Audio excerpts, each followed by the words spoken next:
I have to get all the signs off my screen. Good morning, Yeah. everybody. Morning. Um, I was just sitting here taking a moment of quiet with Jesus and asking if there are any particular messages. And in popped the Dalai Lama, which was very interesting because a night or two ago, Jim and I were watching the YouTube, and the Dalai Lama came on, and there was an interview with him, and there were, I don't know, 3, 4, 5 people on the stage with him. And the thing that I'm struck with this morning as he popped into my mind, that's what I mean when somebody's here with us, they really pop into my mind.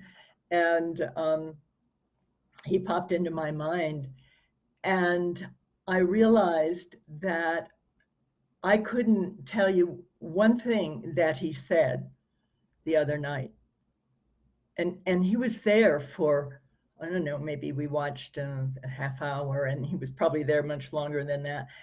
And the only thing that I could remember was his presence and his comfort with himself, you know, with what he had to work with, with the, you know, the body and, you know, everything that went with his history, his life that, you know,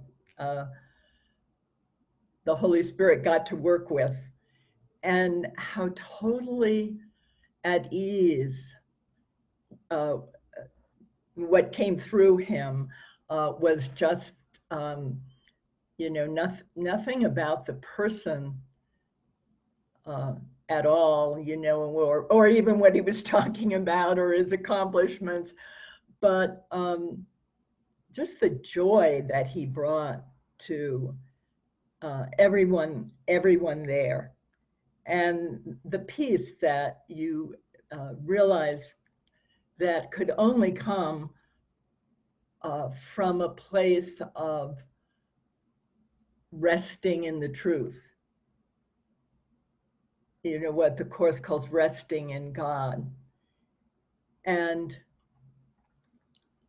you know, his example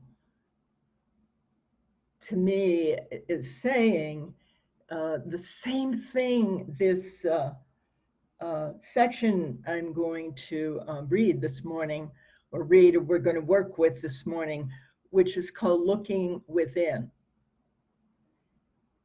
And, you know, I realized that here was a demonstration coming through the Dalai Lama of pure spirit, pure presence, pure joy, pure love, pure peace, you know, not, absolutely nothing else, no guile, no need to be right, no need to do anything. In fact, he popped into his chair, crossed his legs in meditation posture, which at, I don't know, 83 or however old he is, you know, he did very easily.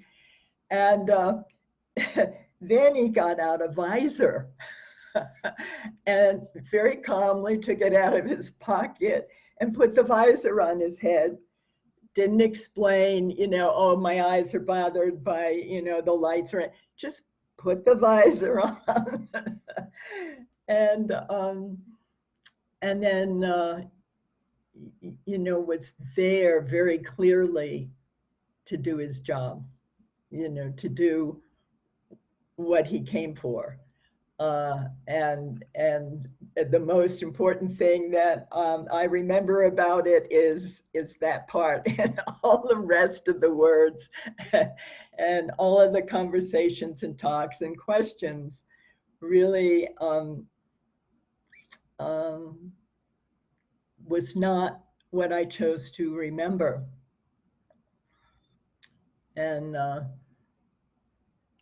so Jesus is trying to teach us the same thing, to live within, to live with him, to actually live as him, because he starts talking about us in this section. You're going to see us, he says.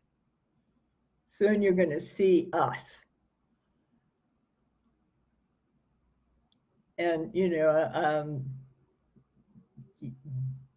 yeah, that's what we're learning. What I'm learning that I want.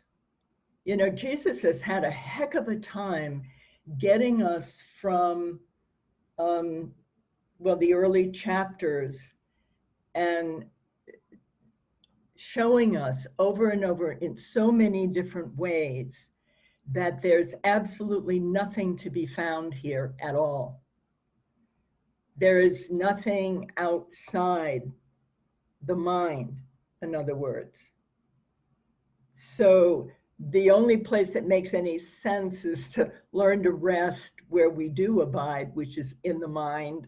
And that's what this chapter is all about. Chapter 12, the Holy Spirit's curriculum is to learn that we are a decision-making mind. And there are only two choices to make, and one isn't real. And so to choose to bring everything else to the Holy Spirit for undoing, that anything that can be threatened in any way isn't real. Nothing real can be threatened. So anything that I see that can be threatened in any way, or experience or feel that could be threatened in any way, isn't real. And the Holy Spirit will teach me, will show me that it is not. So nothing that's real can be threatened, and nothing unreal exists. Everything that is, and everything that ain't. So, we're left with only with what is real, which is the real world, right? And he's promising us that the real world is ours, and the Holy Spirit is going to teach us to see the real world through learning that everything is in the mind. And he's quite explicit about that. I wrote down a couple of thoughts about that this morning. These are from the Course.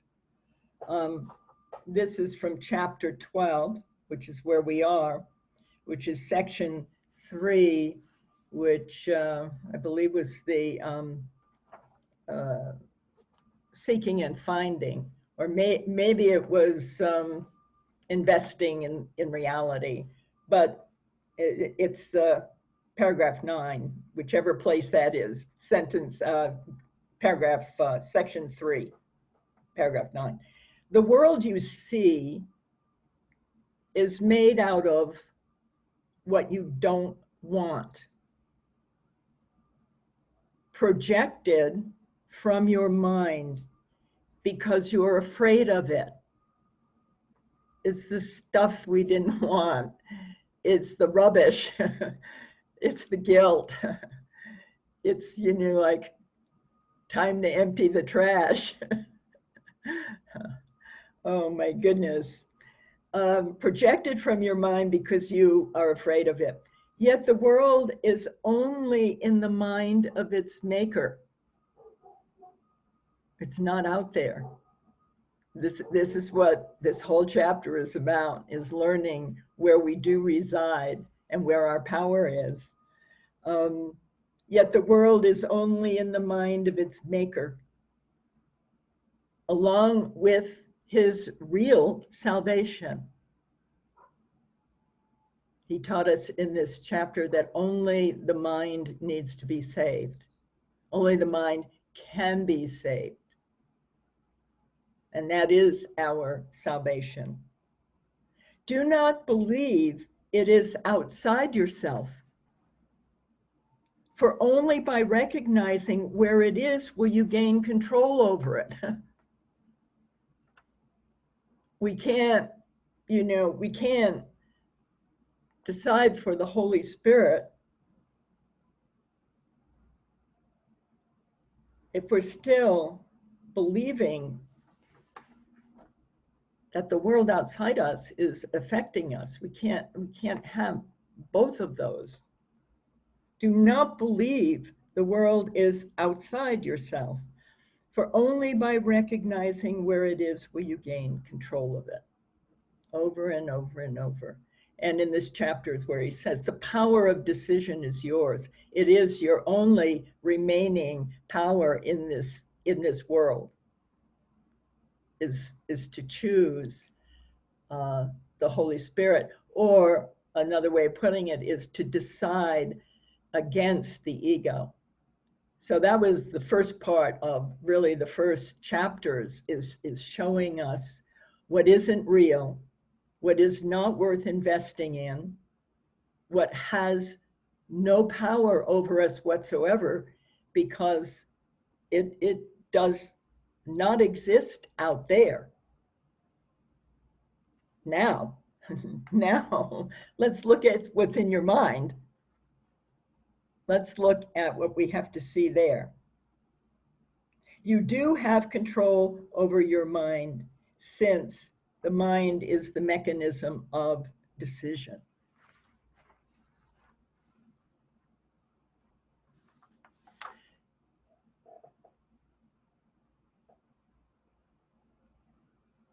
So this chapter and the things we're going to be looking at this morning are about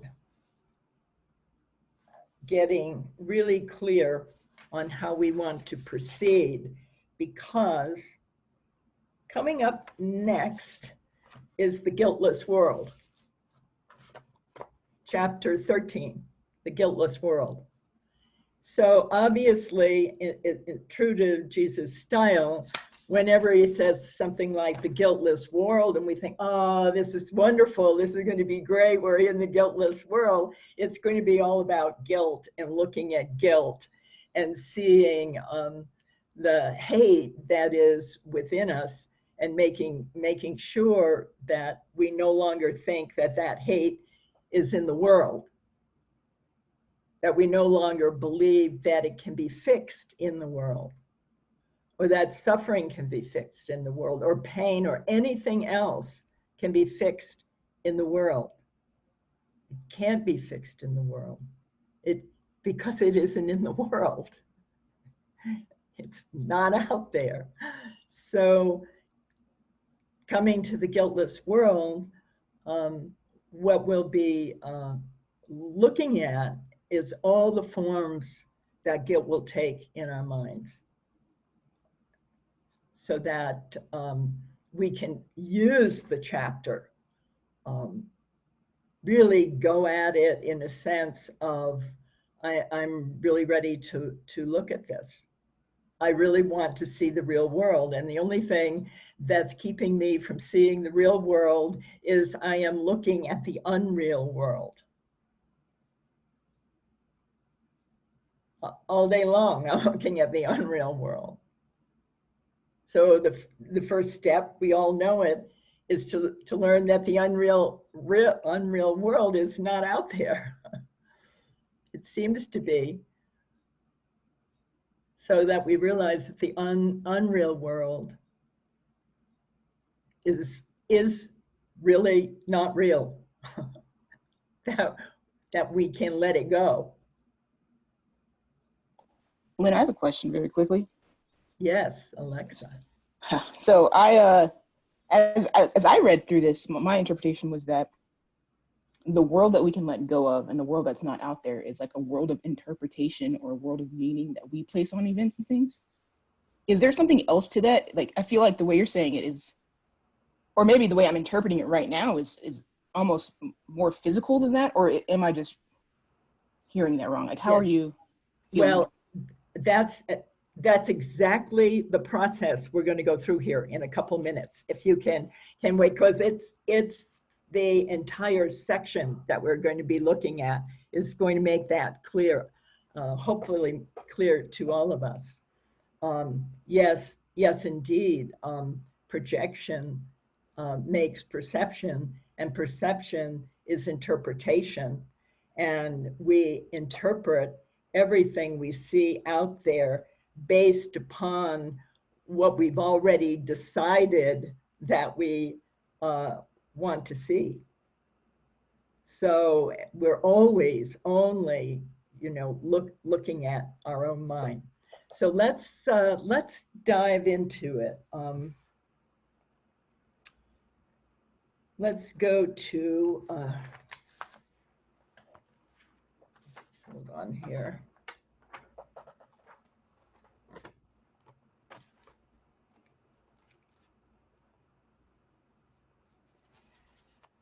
It's going to be paragraph 5.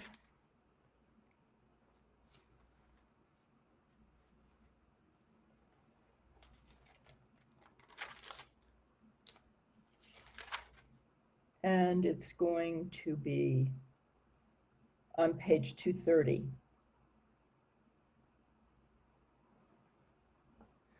Paragraph 5 on 230.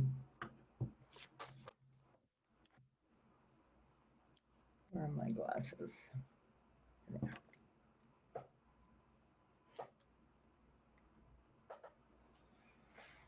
And he starts out. You see what you expect. So it didn't just show up out there. We expected it in some way. You see what you expect, and you expect what you invite. Your perception is the result of your invitation coming to you as you sent for it. Whose manifestations would you see? Of whose presence would you be convinced? For you will believe in what you manifest, what you make real, what you see and make real.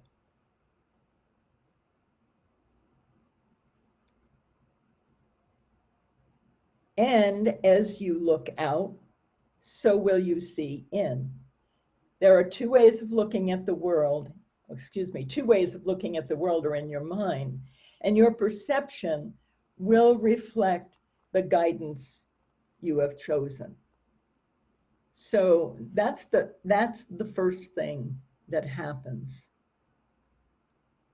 We look within before we do anything, and we decide which teacher, which guide, which companion am I going to go through this moment, this day, this hour with?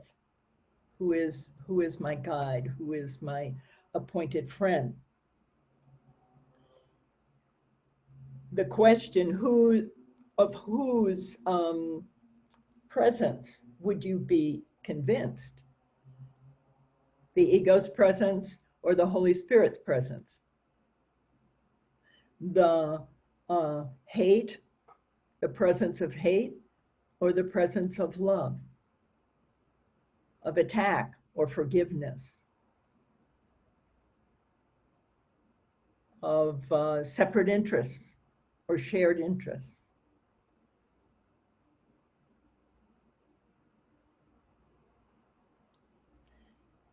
So what we see is what we've invited.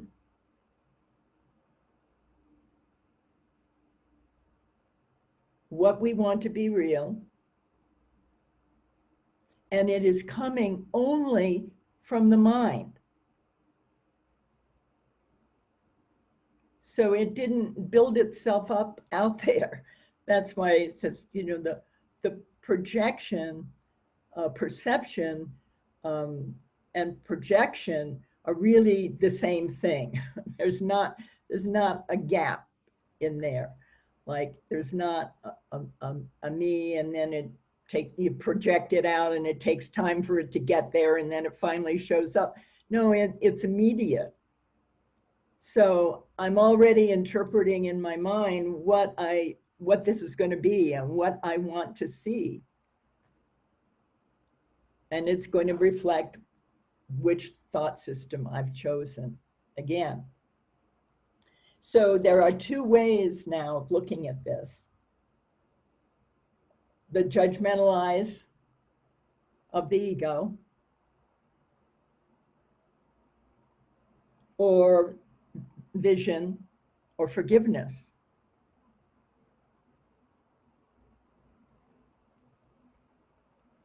We're using the world exclusively now to gain access to the mind and the decision maker, where we can choose a teacher of love.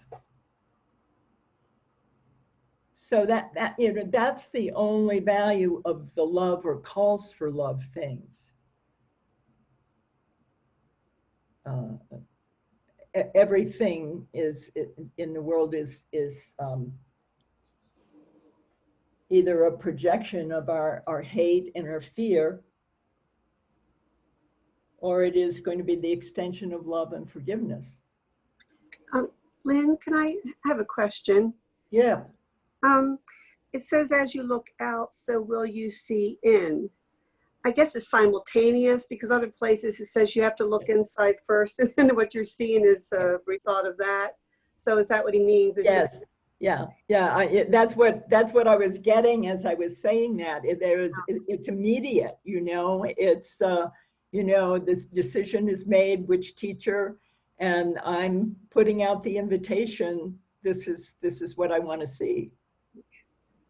Yeah. And so our responsibility is 100% in terms of how we're going to use this. Is the Holy Spirit going to get to use this, what I'm seeing, or is the ego going to get to use this? If it's the Holy Spirit looks beyond it. The Holy Spirit looks into the mind, where we can actually find the real world. Like not finding something, but it is what's there when we stop looking at the something else. He says you don't see what's real because you're looking at something else. And so, you know, he's trying to get us to, I just found that paragraph, actually. It's on page 234. And it's paragraph 3.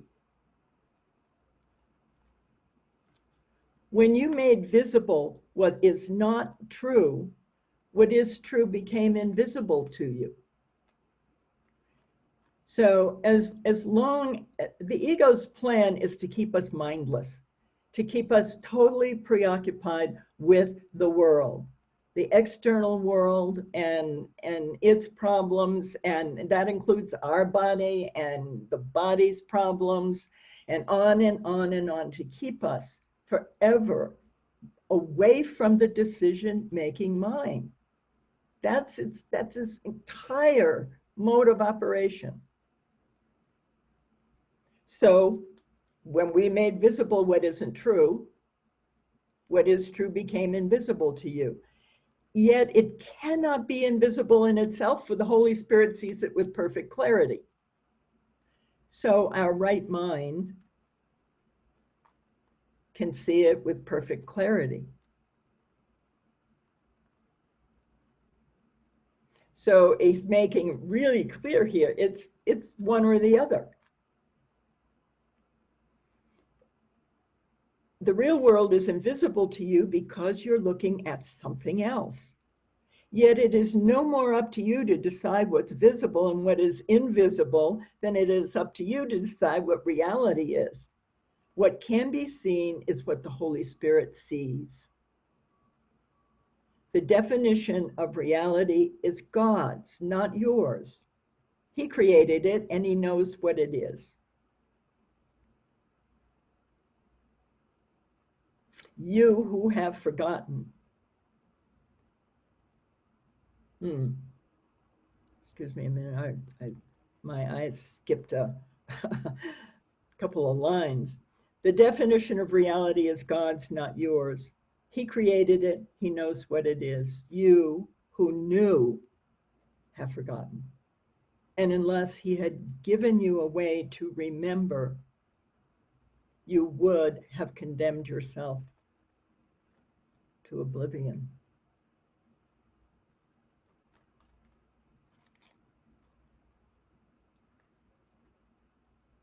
Wow.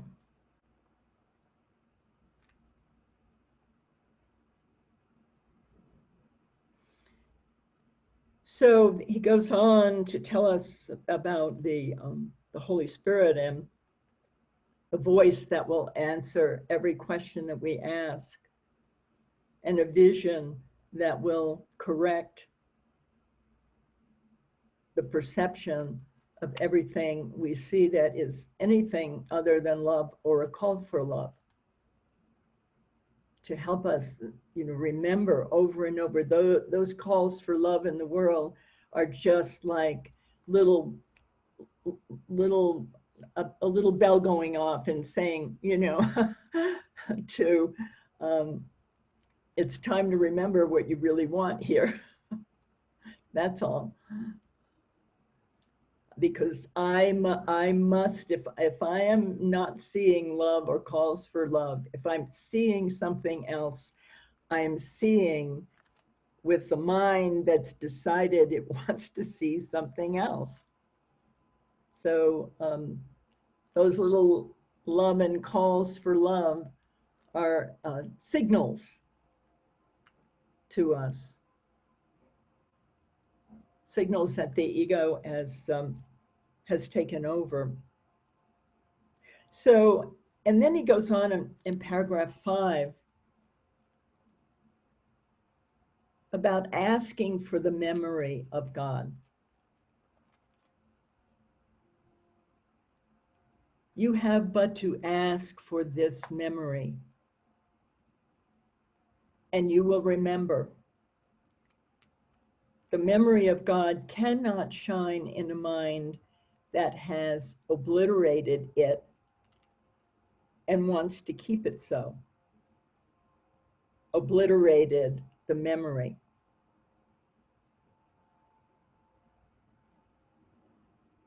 For the memory of God can dawn only in a mind that chooses to remember.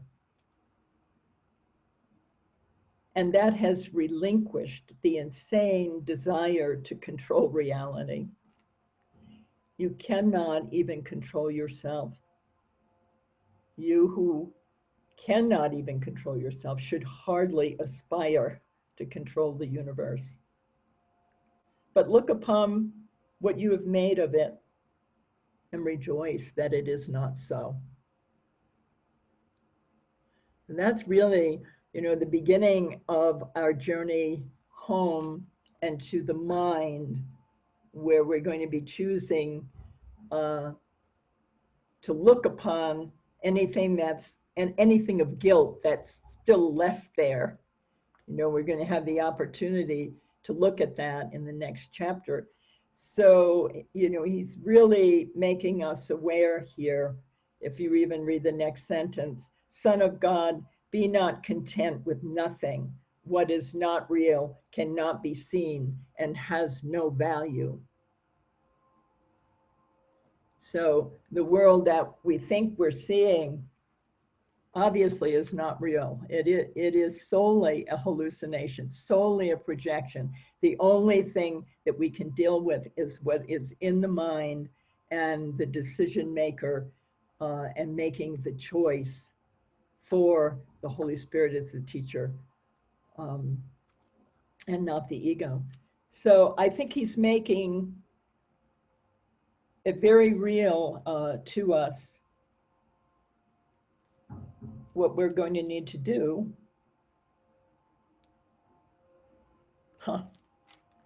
You have made invisible the only truth that this world holds. I'm still in paragraph 6. It's really gripping. Valuing nothing, you've sought nothing. By making nothing real to you, you have seen it, but it is not there.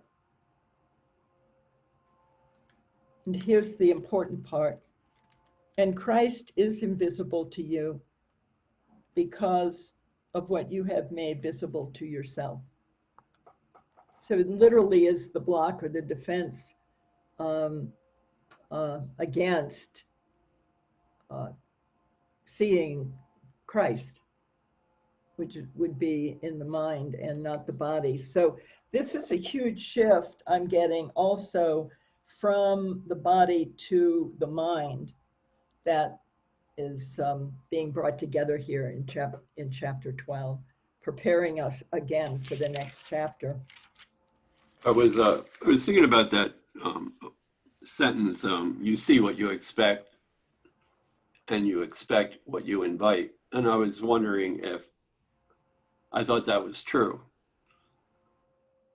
So, and certainly, like when I sit down to watch the news at night, when I'm in ego mode, I'm looking for trouble. I'm looking to see what the bad guys did today. And I want them to be punished. And I'm pretty aware of that. I mean, and certainly I wouldn't call it an invitation, but I sure am looking for it. So that's one way of describing an invitation. And then I was wondering, when I'm praying, when I read like today's lesson, I am as God created me, am I really inviting the Holy Spirit to have that experience? And do I expect to have that experience when I invite him? We are as God created us, that capital US. Not just me, but all of us. So,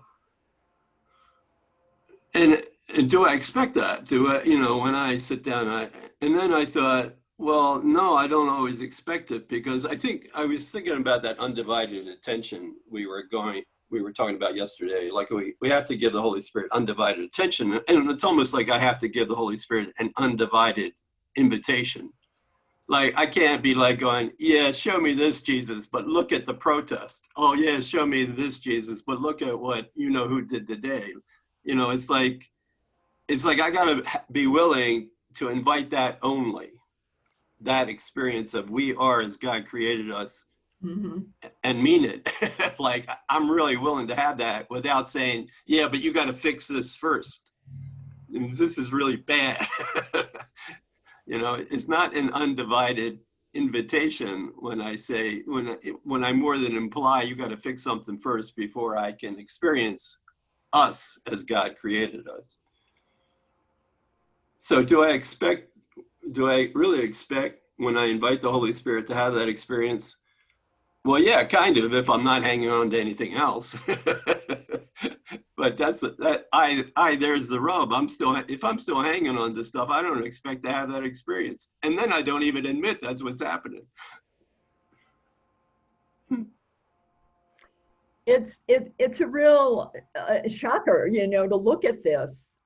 And, especially, and I say that reservedly, especially, because there is no hierarchy among illusions. And no order of difficulty among miracles. I mean, we're only talking about a change only in this mind.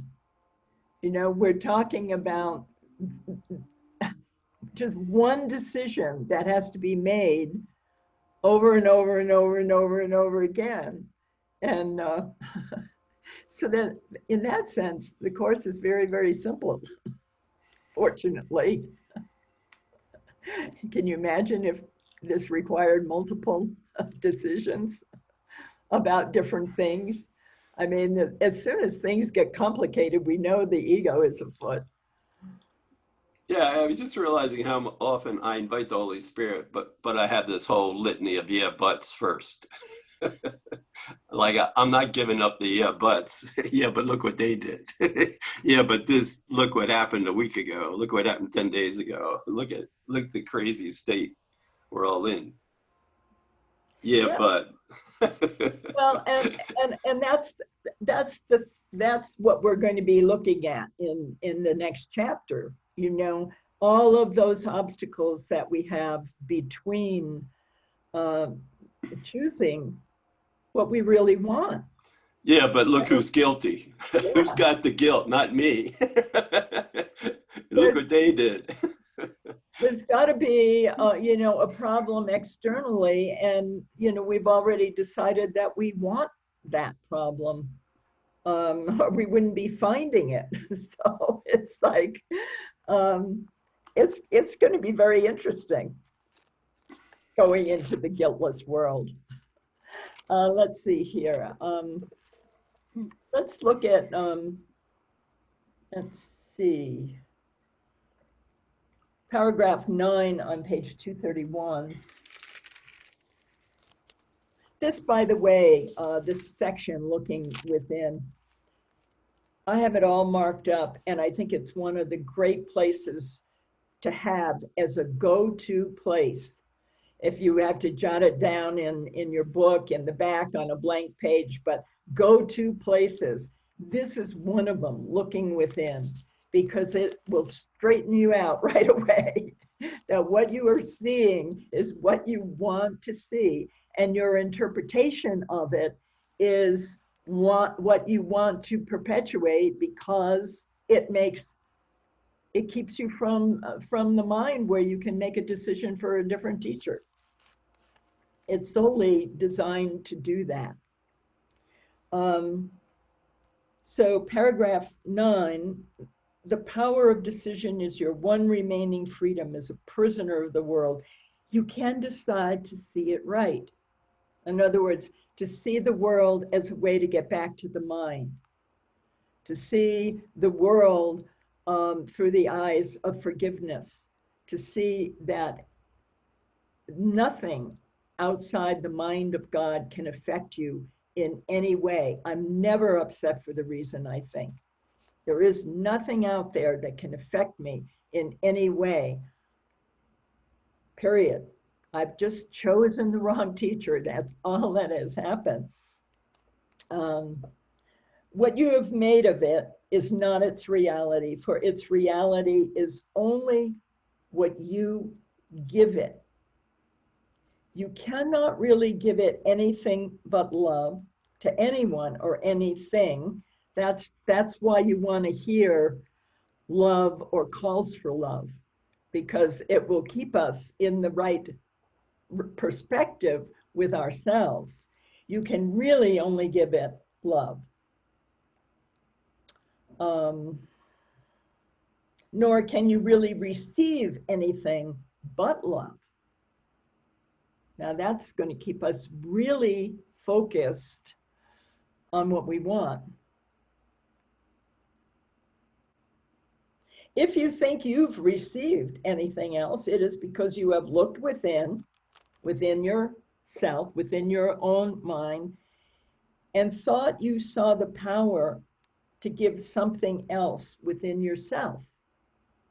So if you see anything but love or cause for love, and you're not receiving love, then it's because you think you had the power to give the world something else. Because you gave it, you put it out there.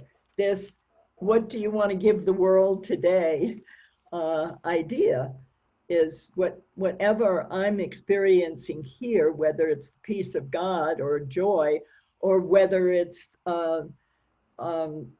feeling that there should be punishment for my brothers who have done such egregious things, you know, I am feeding myself the idea of punishment and suffering and ultimately death, or I'm choosing a different teacher. I'm choosing to take responsibility for why I am affected by that. As he says, if we're affected by anything, if we recoil from anything, if we react from anything, it's because it's all nothing. So any reaction is saying it's real. And not only is it real, the next step would be it's coming from my mind. It isn't out there. It came from a decision that I made. I dropped Jesus' hand. I forgot that I really do want to wake up. I forgot I want to remember God. He just told us, it was where we were reading a few minutes ago, you have but to ask for the memory of God and you will remember. Yet the memory of God cannot shine in a mind that has obliterated it and wants to keep it that way, wants to keep it obliterated. By making this issue real that I'm confronted with right now, you know, whatever that might be, whatever upset it might be. All right, where was I? Well, I was thinking that, you know, this ability to give the world something else, the power to do that, and you know, when we put it that way, when Jesus puts it that way, well, what I gave the world was guilt. That's what I'm looking for when I watch the news. Who's the guilty party and how guilty are they today? And oh my God, they're more guilty than they were yesterday. Now look what they did. You know, and it just is relentless. But that's what I'm giving it. I mean, if that's true, that I'm the one that's giving the world something, that's what I'm looking for, and that's what I'm finding. I'm giving it guilt for sure. With no awareness at all, I'm projecting it. Yeah. Let's go to page 445 because it's going to speak to that. This is in Reason and Perception.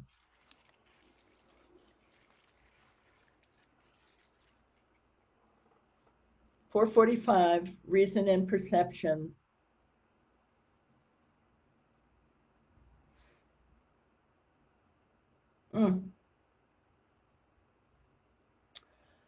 There's another piece of this.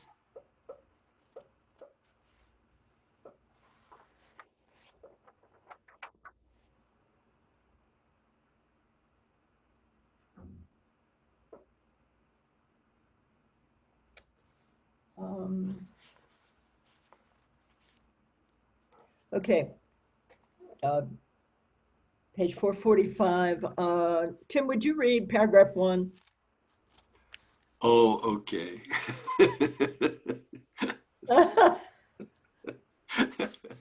I don't want to. No, projection makes perception. The world you see is what you gave it. Nothing more than that. So there it is, right there, right? That's it. It's every what time you I gave watch, every time I watch the news. Total responsibility. Total responsibility. But there's a but. Though it is no more than that, it's not less than that. It's not innately happening out there. I gave it. You know, can I stop you a second? I realized the piece that that was just missing. If I'm not seeing love and calls for love,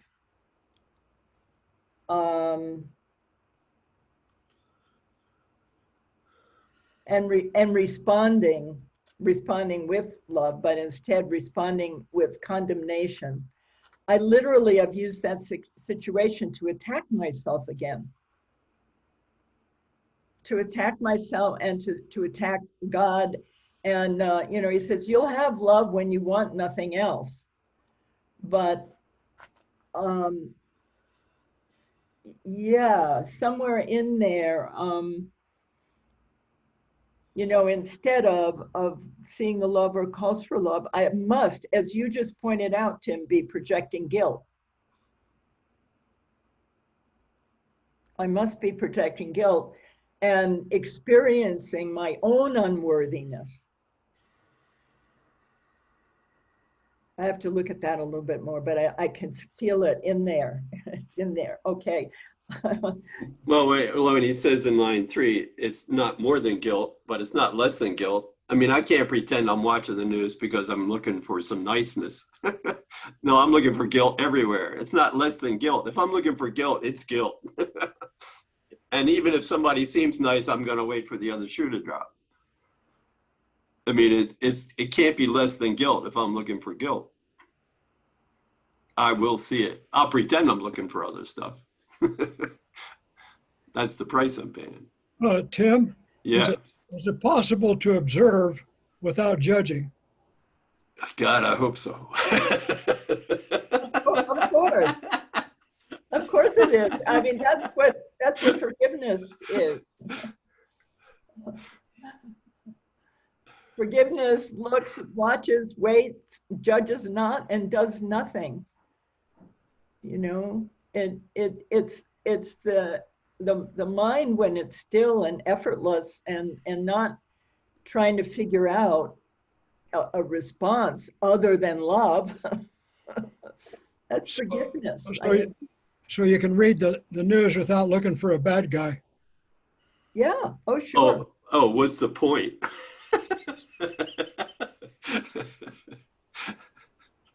Sure, it's good mind training. All right, let's continue with this paragraph.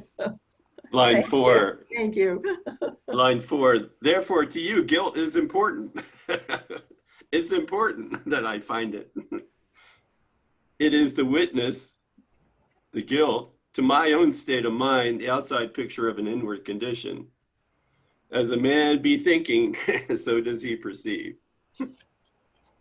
Therefore, seek not to change the world, seek not to change the news, but choose to change your mind about the world. Perception is a result and not a cause. And that is why order of difficulty in miracles is meaningless. Everything looked upon with vision is healed and holy. Nothing perceived without vision means anything. And where there is no meaning, there is chaos. Laws of chaos.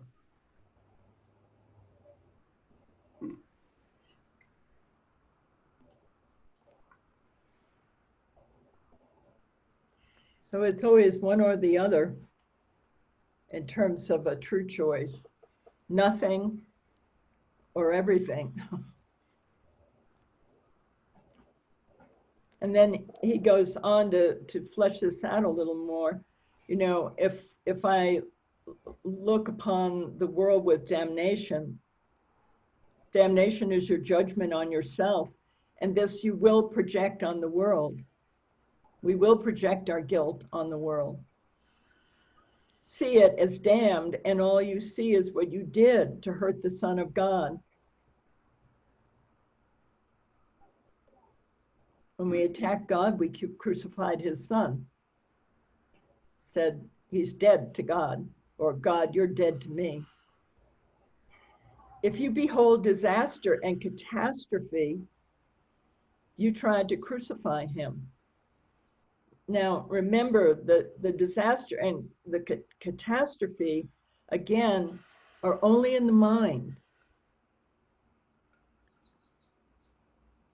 He's not talking about, tornadoes and hurricanes and all of that.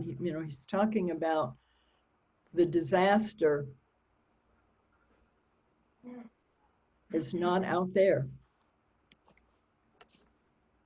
If you behold disaster and catastrophe, you tried to crucify God's Son. if you see holiness and hope, obviously looking with the Holy Spirit, you joined the will of God to set him free. You joined the will of God to set I him think free. Peggy had a remark. I'm just have a question here.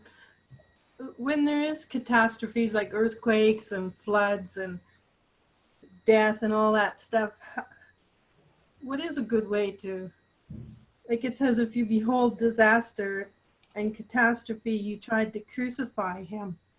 I'm not sure I understand that. So, as with everything, Peggy, in the Course, what does make it easy is that it's always, who am I looking at it with? And becoming a learner in every situation, particularly the ones that seem to be so catastrophic. So, the belief in catastrophe is in my mind. The belief in suffering and pain and death are in my mind.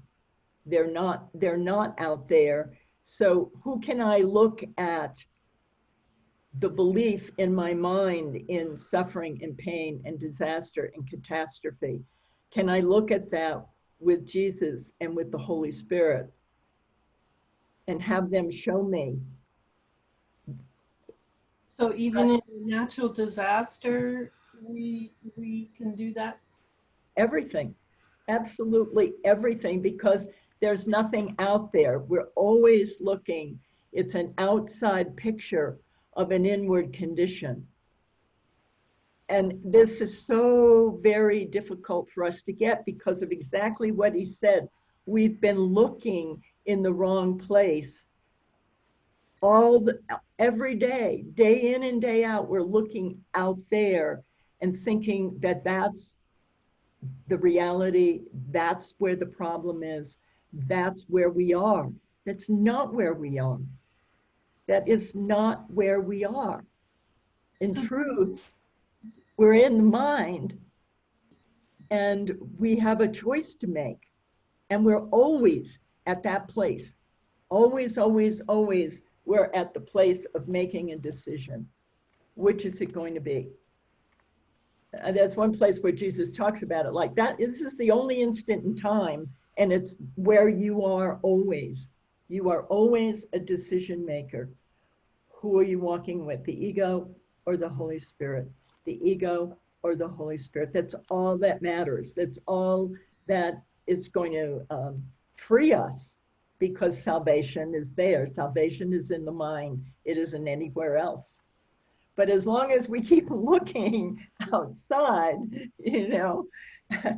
and wow, it's screaming right now for us to be really concerned with it. Yeah, I get all that. And I'm just thinking, so as a collective consciousness, I'm wondering, is that what creates things like, disasters, things like that? No? In a non-dualistic teaching, like the Course in Miracles is a non-dualistic teaching, which is saying there is nothing outside the mind of God, then there is only one Son of God also, and you are that. Okay. So he's teaching us, all different ways to come to that place where there is a realization of, atonement. It would be called the atonement, where the error is corrected and we're home and there is no separation. So every now and then there's a moment, and some of you have shared moments like that. Somebody yesterday shared a moment in the class about, being out of time and being in that place. I myself have had an experience of being in eternity for an extended period of time. And so, but we don't sustain that. And that's not really a goal of the Course. at all for us to sustain that. The goal of the Course is to have us demonstrate to ourselves that the truth is true and nothing else is true. So that's why this coming up on the chapter on guilt is going to be so powerful for us, is because we are in this major classroom together.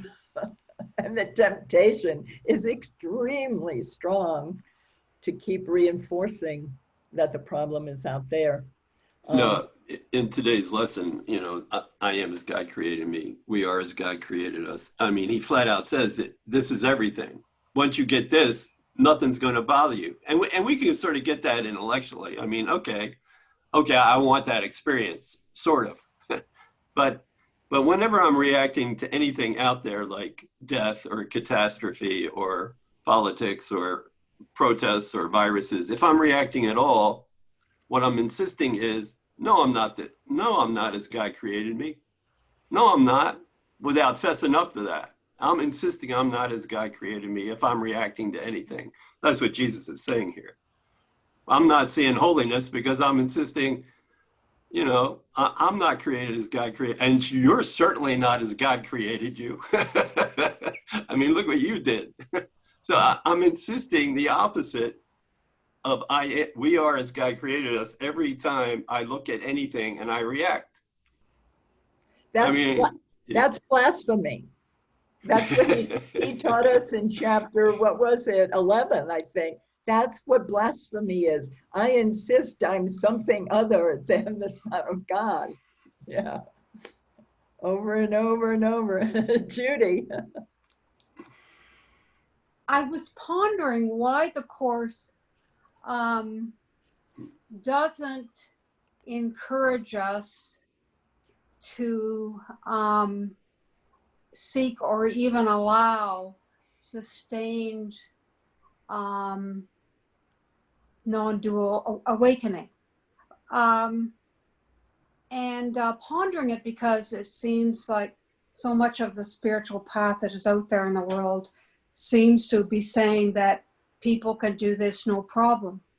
And then I was thinking that, you know, if the Course had that as our goal, I think,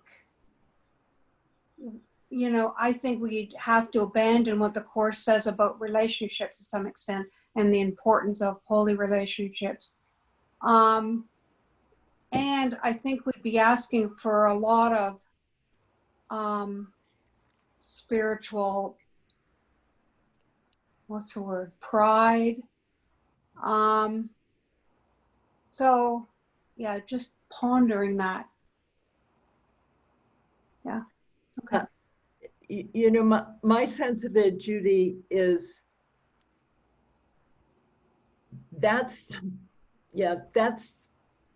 it's dangerous territory, as you're sort of pointing out. Yeah. If a teacher is to emerge, which Ken Wapnick, in my way of thinking, was one of those. Yeah. And if other teachers are needed to emerge and claim, but I don't even know of any teacher that would claim that. Even Muji, who I consider to be, you know, there. He's in the real world. Yeah. He's in the real world. But I mean, he's really working. He is really working. Okay. So I think Jesus wants us to work. Yeah, that's what I'm really beginning to understand. It's certainly what Ken exemplified. I mean, you didn't go around claiming spiritual power or awakening. Yeah. Yeah. And I want to be clear, work is only what it is to you. You know when you're working and when you're not working, you know? I mean, that doesn't mean you don't relax and you don't have fun. But no. You're on purpose, you know, and everything you do is on purpose. And you're aware that that's what you're here for, to be on purpose and be waking up. Yeah, and we're not doing the work. I mean, ideally. Yeah, exactly. Yeah, exactly. Thanks. Well, I was thinking about Muji, and I'm pretty sure he's got a pretty good handle on non-duality, but he's working with students as if they're real. I mean, he's talking to a student trying to convince them they're the same as him. But I mean, he's obviously in a relationship with this image that thinks it's an image, that thinks it's not an image, actually, thinks it's very real, thinks there is duality, thinks that I'm different than Muji. I mean, he's dealing with that. I mean, obviously, that's his work. He's trying to wake himself up, the big us, and he's trying to wake up the big us in here. That's all any of us are doing. I just, Alexa, I want to make sure that your question got answered.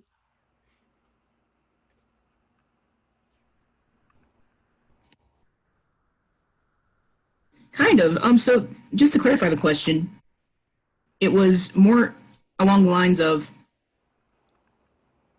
the world we see being meaningless, in every single word that every time it said the word to see or vision. It's an understanding. That was my question. Like, the world we see is dangerous politics, but if we see it as a call to love, it's just a completely different view. We can watch the news and say, look at all these people who need love. I think David went on to that.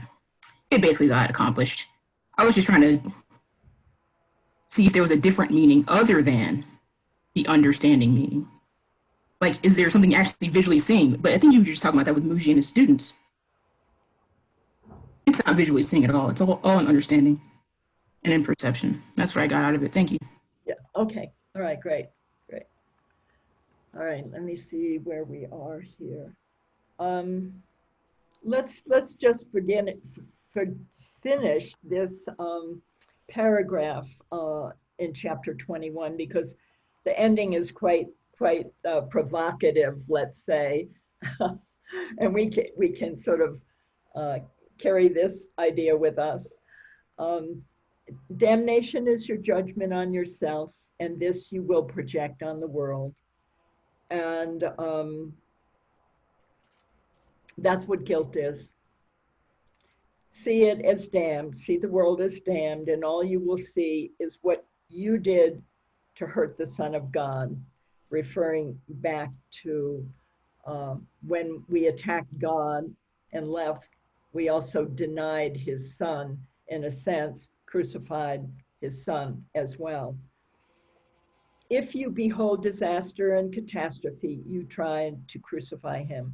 If you see holiness and hope, you joined the will of God to set him free.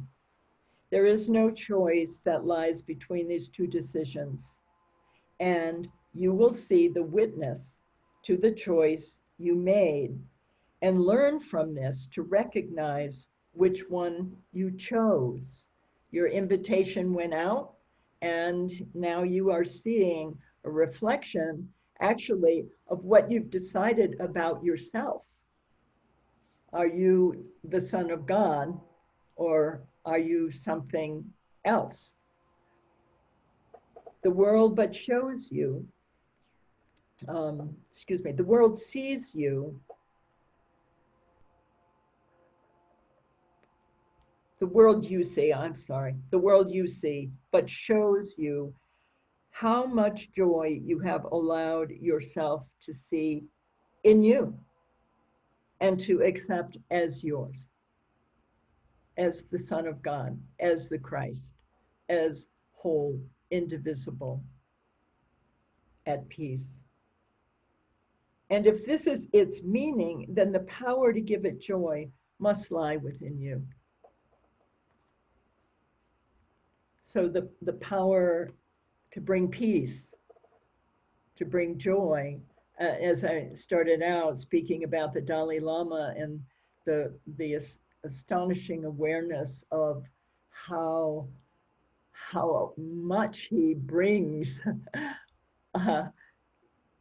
just by his presence, and the rest really doesn't matter a whole lot.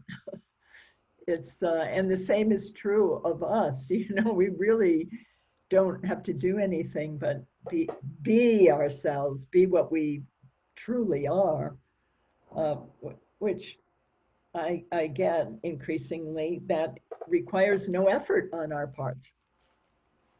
just the undoing of just the undoing of guilt. That's all.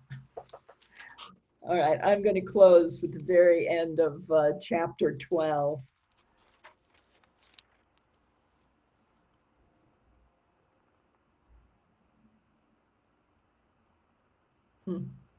Page 235.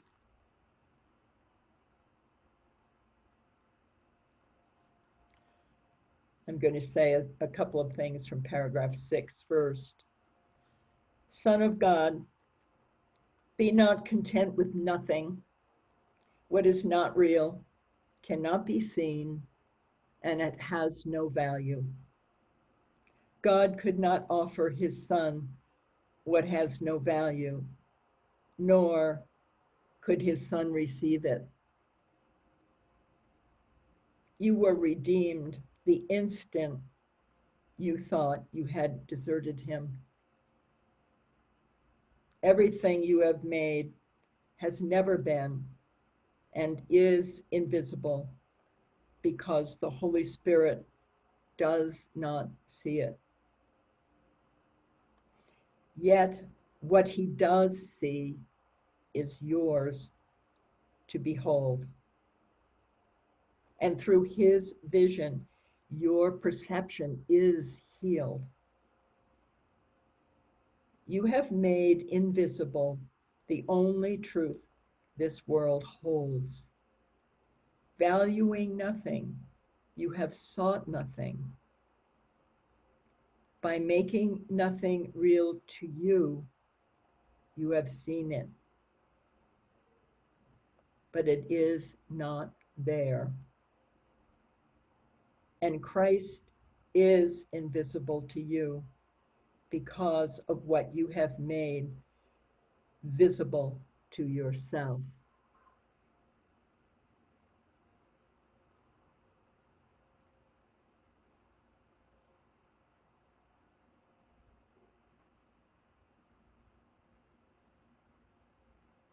The real world was given you by God in loving exchange for the world that you made and the world that you see. Only take it from the hand of Christ and look upon it. Its reality will make everything else invisible. For beholding it is total perception. And as you look upon it, you will remember that it was always so. Nothingness will become invisible, for you will at last have seen truly.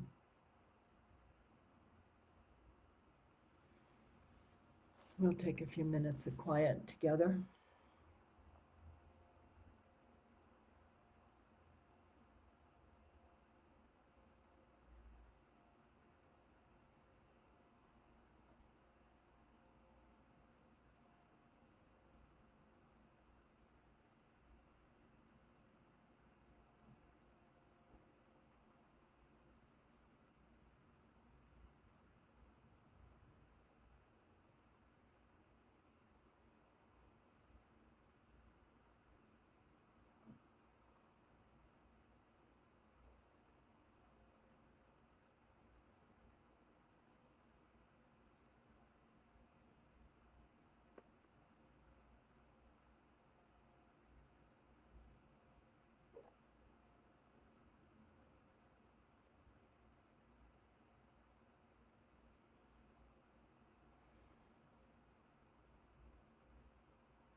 Thank you, everyone.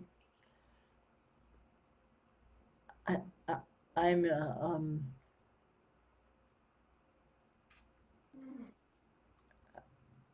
I'm so excited about the idea of remembering together, that we're you know we're choosing, actually we're learning from Jesus to choose what we really want. And you know, supporting one another through our vigilance and our sharing,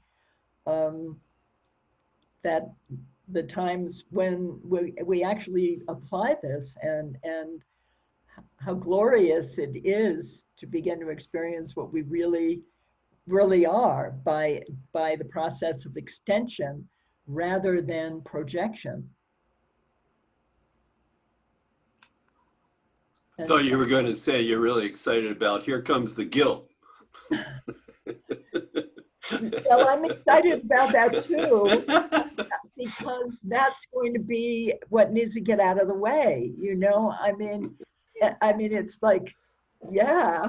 I mean, I feel like we're in training for the marathon or something, you know? And, but the main thing that it strikes me as is a new realization of what it means to learn what we truly want, what we want to see by looking within first, and deciding who we're going to walk through our day with, and that what we really want to see is love or calls for love. And that they're all that opportunity to, you know, to heal our misperception by seeing totality, as he says, by seeing totality. It's all the same thing. We can't be hurt by anything, you know. There's nothing out there to hurt us, and it's glorious. So thank you for being on this journey. Very quickly, the last reading you had, I realized there was something here that answered what Judy, or kind of responded to what Judy was saying, and it's that we have a healed perception first. I mean, I feel like these revelations are just like these huge slam dunk spikes and everything, but first comes that healed perception where you are the Dalai Lama putting on a visor because the sun's in your eyes, or the light's in your eyes.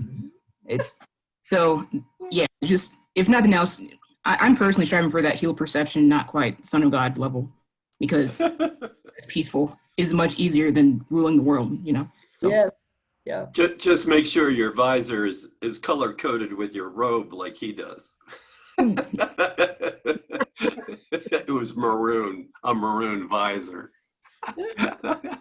Those are the Buddhist colors. Yeah. Always. Always have good style, guys. Always have good style. Yeah, you always got to be color coordinated. Yes, very important. Thank you so much, Lynn. Thank you, everyone. Thanks, Lynn. Thank you. Tim. Thank you very much. Thank you, Lynn. Bye, y'all. Bye-bye.